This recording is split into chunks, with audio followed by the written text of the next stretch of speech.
ये घटना उस वक्त की है जब श्री राम लंका विजय करके अयोध्या लौट आते हैं और अयोध्या के राजा बन जाते हैं।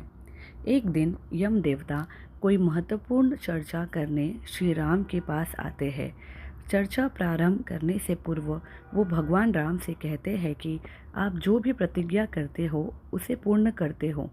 मैं भी आपसे एक वचन मांगता हूँ कि जब तक मेरे और आपके बीच वार्तालाप चले तो हमारे बीच कोई नहीं आएगा, और जो आएगा उसको आपको मृत्यु दंड देना पड़ेगा। भगवान राम यम को वचन दे देते हैं। राम लक्ष्मण को यह कहते हुए द्वारपाल नियुक्त कर देते हैं कि जब तक उनकी और यम की बात हो रही है वो किसी को भी अंदर न आने दे, अन्यथा उसे उन्हें मृत्युदंड देना पड़ेगा। लक्ष्मण भाई की आज्ञा मानकर द्वारपाल बनकर खड़े हो जाते हैं। लक्ष्मण को द्वारपाल बने कुछ ही समय बीतता है, वहाँ पर ऋषि दुर्वासा का आगमन होता है। जब दुर्वासा ने लक्ष्मण से अपने आगमन के बारे में राम को जानकारी देने के लिए कहा तो लक्ष्मण ने विनम्रता के साथ मना कर दिया।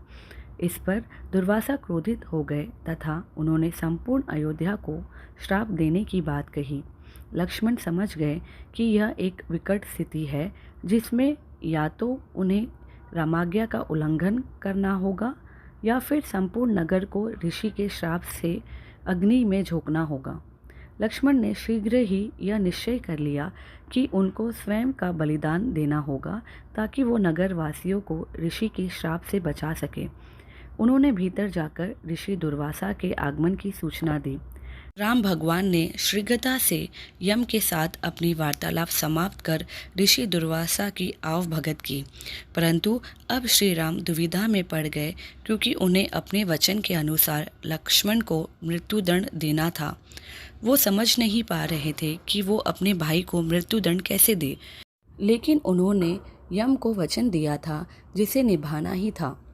इस दुविधा की स्थिति में श्री राम ने अपने गुरु का स्मरण किया और कोई रास्ता दिखाने को कहा।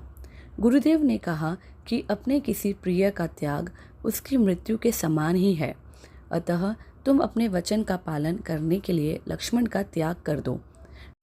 लेकिन जैसे ही लक्ष्मण ने यह सुना तो उन्होंने राम से कहा कि आप भूलकर भी मेरा त्याग नहीं करना। आपसे दूर रहने से तो यह अच्छा है कि मैं आपके वचन की पालना करते हुए मृत्यु को गले लगा लूं। ऐसा कहकर लक्ष्मण ने जल समाधि ले ली। दोस्तों, यदि आपको हमारी यह कहानी पसंद आई हो तो प्लीज़ हमारे चैनल को लाइक और सब्सक्राइब कीजिएगा। Thanks for watching.